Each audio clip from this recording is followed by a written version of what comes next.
Everyone, আসসালামু আলাইকুম। কেমন আছেন সবাই? আশা করি ভালো আছেন। আলহামদুলিল্লাহ, আমরাও ভালো আছি। আজ আপনাদের সামনে 3টি ডিম দিয়ে মজাদার একটি পুডিং করে আপনাদের দেখাবো।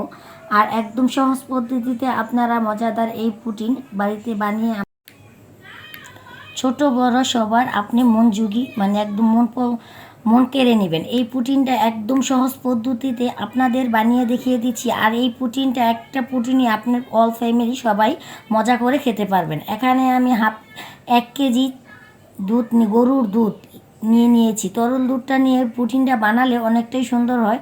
এখন আমি দুধটা অবরত নাড়তে থাকবো। আর এখানে আমি পরিমাণ মতো চিনিটা দিয়ে দিয়েছি। আপনারা যে রকম মিষ্টি খেতে ভালোবাসেন ওই রকম মিষ্টি দিলেই চলবে। আর যারা মিষ্টিটা একটু বেশি খেতে ভালোবাসেন একটু বেশি মিষ্টি দিবেন। যারা একটু কম মিষ্টি খেতে চান তারা একটু কম মিষ্টি দেবেন। আমি চুলার আঁচটা কিন্তু একদম স্পিডে দিয়ে দিয়েছি, কারণ দুধটাকে আমি এখন ভালো করে বলক আনাবো। ব্লক আনিয়ে তারপর একদম মিডিয়াম আঁচে দিয়ে দুধটা আমি 1 কেজি দুধ নিয়েছি। বারবার আপনাদের বলে দিচ্ছি, আপনারা যদি বড় পুডিং বানাতে চান তাহলে 1 কেজি দুধ নিয়ে ওটাকে ভালো করে জাল করে আপনি 3 পা পরিমাণ দুধটা করে নেবেন বা আধা কেজি পরিমাণ করে নেবেন। তাহলে দেখবেন কি আপনার পুডিংটা অনেকটাই সুন্দর আর সফট হয়েছে। আপনার পুডিংটাও নষ্ট হয়ে যাচ্ছে না। অনেক মানুষ কিন্তু ইউটিউবে এসে বলে যাতে 2 সেকেন্ডে বা 3 সেকেন্ডে আপনারা 2-3 মিনিটে একটা পুডিং বানাতে পারবেন। আর দুধটা বেশি জালও করতে হবে না। দুধ যদি আপনার গাঢ়ত্ব না হয় বা ভালো করে জাল না আসে তাহলে কিন্তু আপনার এই পুডিংটা হবে না। পুডিংটা একদম নষ্ট হয়ে যাবে। আপনারা দেখতেই পাচ্ছেন আমি অবিরত দুধটা নাড়াচাড়া দিচ্ছি, কারণ দুধটা বলক আসলেই নিচে চূড়াতে পড়ে একদম নষ্ট হয়ে যাবে। তার জন্য আমি বারবার একদম একটি চামচের সাহায্যে আমি বারবার দুধটা নাড়াচাড়া দিয়ে দিচ্ছি যাতে দুধটা ভালোভাবে জাল করা হয়। এখন আমি বারবার নাড়া দেওয়ার কারণ হলো দুধটা ব্লক এসে যেন নিচে না পড়ে যায়। আমি এই চামচ দিয়ে অবরত নাড়তেই থাকতেছি। দেখতেই পাচ্ছেন আমার দুধটা কতটা ঘনত্ব হয়ে গেছে। তারপরও কিন্তু আমি দুধটা জাল করছি। দুধটা আমি জাল করব একদম। আমি আমার 1 কেজি দুধটাকে আমি একদম লো আঁচে দিয়ে দিয়েছি। দেখতেই পাচ্ছেন এখন লো আঁচে দিয়ে এই দুধটাকে আমি এত ভালো করে জাল করেছি যাতে আমার 1 কেজি দুধ হয়ে গেছে আধা কেজি। এই পরিমাণ আমি জাল করেছি। দুধটা আপনার যত ভালো করে জাল করবেন দেখবেন পুডিংটাও খুব সুন্দর হয়েছে। আর আপনার এই পুডিং খেতে সবাই খুব পছন্দ করবে। আপনার ফ্যামিলি একটি বড় পুডিং দিয়ে আপনার অল ফ্যামিলি সবাই মজা করে তৃপ্তি ভরে এই পুডিংটা খেতে পারবে। এখন কিন্তু আমার দুধটা কতটা জাল করা হয়ে গেছে আপনারা নিজেরাই দেখতে পাচ্ছেন। দুধটা জাল করতে করতে আমার দুধে একটি সুন্দর একটু হলুদ টাইপের কালার চলে এসেছে, যেটাকে বলা হয় হালকা একটু ব্রাউন কালার হয়ে গেছে। দেখতেই পাচ্ছেন আমি দুধটা তবুও কিন্তু অবরত নাড়ছি আর জাল করছি। দুধটা যত জাল করবেন পুডিংটা খেতে কিন্তু ততটা মজাদার হবে। আপনারা কিন্তু ভুলেও কোনো দিন দুধ কম জাল দিয়ে পুডিং বানাতে যাবেন না, তাহলে কিন্তু আপনার পুডিংটা একদম নষ্ট হয়ে যাবে। আর একদম ঘরোয়া পদ্ধতিতে আমি এই পুডিংটা তৈরি করে আপনাদের দেখাচ্ছি। কারণ হলো আমি এখানে কোনো বেকিং পাউডার বা আগার আগার পাউডার কোনো কিছুই ব্যবহার করব না। শুধু ঘরোয়া পদ্ধতিতে আমি এই পুডিংটা আপনাদের বানিয়ে করে দেখাচ্ছি। একদম ঘরোয়া পদ্ধতি, ঘরের 2টি উপকরণ দিয়েই কিন্তু আপনারা এই মজাদার পুডিংটা তৈরি করতে পারবেন। আর দেখতেই পাচ্ছেন আমি দুধটা কিন্তু অবরত নাড়ছি আর নাড়াচাড়া দিচ্ছি যাতে দুধটা বলক এসে না পড়ে যায় তার জন্য। আর দুধের কালারটাও মাশাআল্লাহ অনেকটাই সুন্দর হয়ে গেছে।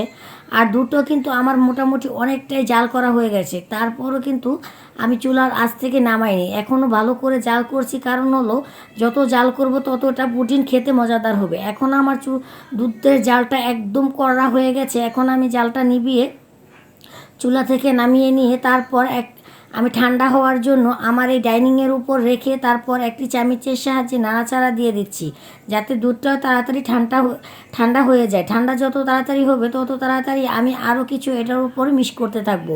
এখন আমি দুধটা রেখে এখন চলে যাব 3টি ডিম ভাঙার জন্য। এখানে দেখতেই পাচ্ছেন আমি 3টি ফার্ম মুরগির ডিম নিয়েছি। আপনারা চাইলে এখানে বেশি ডিম দিলে আবার পুডিংটা খেতে কেকের মতো লাগবে। তার জন্য আমি পরিমাণ মতো 3টা ডিমই নিয়েছি যাতে পরিমাণটা ঠিক মতো থাকে। এখানে 3টা ডিম নিয়ে এখন আমি এই ডিমের উপর দিয়ে দিব পরিমাণ মতো একটু চিনি। কারণ ওইখানে আমি চিনিটা মোটামুটি অনেকটাই দিয়েছি। আপনারা যেই রকম ভালো মানে মিষ্টি খেতে ভালোবাসেন ওই রকম চিনি দিলেই চলবে। আর যারা মিষ্টি কম খেতে ভালোবাসেন তারা এই ডিমের মাঝে চিনি না দিলেও চলবে, শুধু দুধে চিনি দিয়ে ভালো করে জাল করে নিলে হবে। এখন আমি চামচের সাহায্যে আমার ডিমগুলো ভালো করে ফেটিয়ে নিচ্ছি। দেখতেই পাচ্ছেন যাদের হাত ব্লেন্ডার আছে বা ওই ব্লেন্ডার আছে ওই ব্লেন্ডার দিয়েও করতে পারবেন, চাইলে আমার মতো চামচ দিয়েও সুন্দর করে আপনারা ব্লেন্ড করে নিতে পারবেন। দেখতেই পাচ্ছেন আমি ব্লেন্ডারের সিস্টেম করে চামচ দিয়ে ভালো করে ডিমটা গুটে নিচ্ছি। যত ভালো করে ডিমটা গুটে নিব ডিমটা অটোমেটিকলি দুধের সাথে তত তাড়াতাড়ি মিশে যাবে। দেখতেই পাচ্ছেন আমি কি সুন্দর করে চামচ দিয়ে ভালো করে নেড়েচেড়ে একদম ঘেটে নিচ্ছি। ঘেটে নেওয়ার পর আমি কিছুক্ষণ ভালো করে ঘেটে নেওয়ার কারণ হলো ডিমটা যেহেতু দুধের সাথে মিক্স করব, ডিমের কোনো স্মেল যেন পরে পুডিনে না আসে। আর আপনারা আমার পদ্ধতিতে পুডিং করে খেলে একদিনও মানে কোনো রকম কোনো ডিমের গ্যারান বা দুধের গ্যারান কোনো গ্যারান পাবেন না। আর অনেক সুন্দর একটা স্মেল আসবে, আপনারা পুডিং খেতে একদম মানে কি বলবো অনেক মজা পাবেন। এখন দেখতেই পাচ্ছেন আমি যেই বাটিতে পুডিংটা সেট করব ওই বাটিতে আমি চিনি দিয়ে পুডিংটা সেট করার জন্য বানিয়ে নিচ্ছি। এখন আমি একটু পানি দিয়ে দিচ্ছি, পানিটা দিয়ে তারপর আমি চিনিটাকে জাল করে নেব। চিনিটা জাল করার কারণ হলো আমি একদম লো আঁচে আমি এই বাটিতেই একদম ক্যারামেলটা তৈরি করে নিচ্ছি, যাতে আমার বারবার ক্যারামেলটা তৈরি করে মানে আরেকটা পাত্রে না করে আমি একবার বাটিতেই ক্যারামেলটা করে নিচ্ছি। দেখতেই পাচ্ছেন আমি হালকা হালকা নাড়া দিয়ে দিচ্ছি। নাড়া দেওয়ার কারণ হলো চিনিটা যেন যেহেতু বাটিতে দেওয়া আছে বাটিতে না লেগে যায়।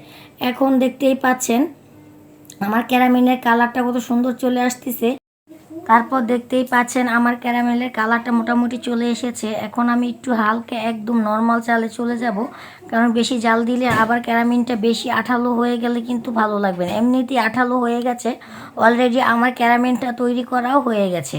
দেখতেই পাচ্ছেন ক্যারামেলের কালারটা খুব সুন্দর হয়েছে। আমার কাজটা আর বাড়লো না, এক কাজে আমি দুই কাজ করে নিয়েছি। এক বাটিতে যেই বাটিতে আমি পুডিংটা সেট করব ওই বাটিতে আমি ক্যারামেলটা তৈরি করে নিয়েছি। দেখতেই পাচ্ছেন এখন একটু ঠান্ডা হওয়ার জন্য রেখে দিয়েছি। এখন আমি যে ডিমটা ফেটে রেখেছি আর দুধটা মোটামুটি আমার অনেকটাই ঠান্ডা হয়ে গেছে আর হালকা কুসুম গরম রয়েছে। এই কুসুম গরমে দিলে কোনো সমস্যা হবে না, তার জন্য আমি ডিমটা ঢেলে দিচ্ছি। ডিমটা ঢেলে দিয়ে তারপর চামচের সাহায্যে একবারে দুধের সাথে ডিমটা সুন্দর করে মিক্স করে নেব, কারণ দুধের সাথে ডিমটা যত তাড়াতাড়ি মিক্স করে নিব ততটাই সুন্দর হবে এই পুডিংটা। দেখতেই পাচ্ছেন আমি সুন্দর করে একটি চামচের সাহায্যে আমি সুন্দর করে দুধটা একদম মিক্স করে নিচ্ছি। দুধটা মিক্স করে নেওয়ার পর তারপর একদম মানে দুধটা দেখতেই বোঝা যাচ্ছে। এখন যদি আমি এটা দিয়ে দই পাতি অবশ্যই মনে হয় দইটাও পড়ে যাবে, কারণ ডিম দিয়ে তো আর দই পাতা যায় না। তার জন্য আমি পুডিংটাই আপনাদের তৈরি করে দেখাচ্ছি একদম ঘরোয়া পদ্ধতিতে। ঘরের দুটি উপকরণ দিয়ে আপনারা এই মজাদার পুডিংটা তৈরি করতে পারবেন।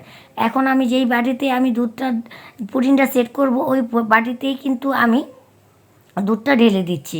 দেখতেই পাচ্ছেন দুধটা ঢেলে দেওয়ার পর আমি আমার ডাইনিং টেবিলে দুধটা রেখে ঢাকনাটা আনতে চলে গেছি। ঢাকনাটা আনতে আমার মনে নেই, তাই এই জায়গায় রেখে আমি চুলাতে একটি স্ট্যান্ড কড়াই বসিয়ে দিয়ে এখানে পরিমাণ মতো পানি দিয়ে তারপর ভিতরে একটি স্ট্যান্ড বসিয়ে দিয়েছি। স্ট্যান্ডটা বসিয়ে দিয়ে একটি ঢাকনা দিয়ে আমি ঢেকে দিয়ে যাব, যাতে পানিটা বলক আসে।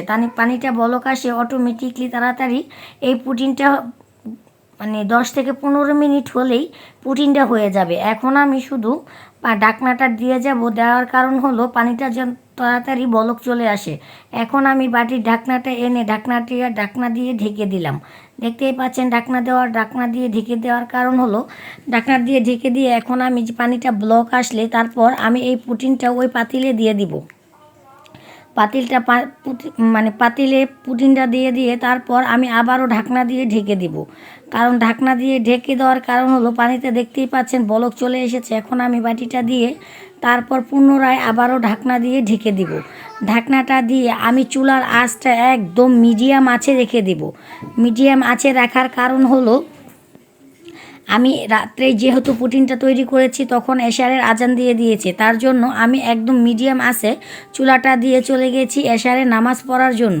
এশারের নামাজ পড়ে এখন এসে দেখছি আমার পুডিংটা কতটা হয়েছে, আমিও দেখছি আর আপনাদেরও দেখাচ্ছি। দেখতেই পাচ্ছেন পানি থেকে কি পরিমাণ ভাপ বেরোচ্ছে। মাশাআল্লাহ, দেখতেই পাচ্ছেন আমার পুডিংটা কি সুন্দর কেকের মতো একদম ফুলে গেছে। দেখতেই পাচ্ছেন কতটা সুন্দর লাগছে। আর আমি একটি কাটার সাহায্যে দেখছি আমার পুডিংটা সিদ্ধ ভিতরে একদম সিদ্ধ হয়েছে কিনা। দেখতেই পাচ্ছেন একদম সিদ্ধ হয়ে গেছে, তার কারণ মানে একদম পুডিংটা আমার কমপ্লিট হয়ে গেছে। এখন আমি চুলার আঁচটা একদম অফ করে দিয়ে তারপর পুটিনটা বন্ধ করে রেখে দিব ঠান্ডা হওয়ার জন্য আধা ঘন্টা। বাহিরে আধা ঘন্টা রেখে দেওয়ার কারণ হলো আধা ঘন্টা বাহিরে রাখলে পুটিনটা একদম ঠান্ডা হয়ে যাবে। তারপর আমি পুটিনটা একটি প্লেটে মানে সার্ভ করে মানে আপনাদের দেখাবো কি মানে আমার পুটিনটা কেমন হয়েছে আর কতটা সুন্দর আর কতটা লোভনীয় হয়েছে। এখন আমি পুটিনটা একদম ঠান্ডা হওয়ার জন্য চুলাটা অফ করে 20 থেকে 30 মিনিটের জন্য ঠান্ডা হওয়ার জন্য রেখে দিয়েছি।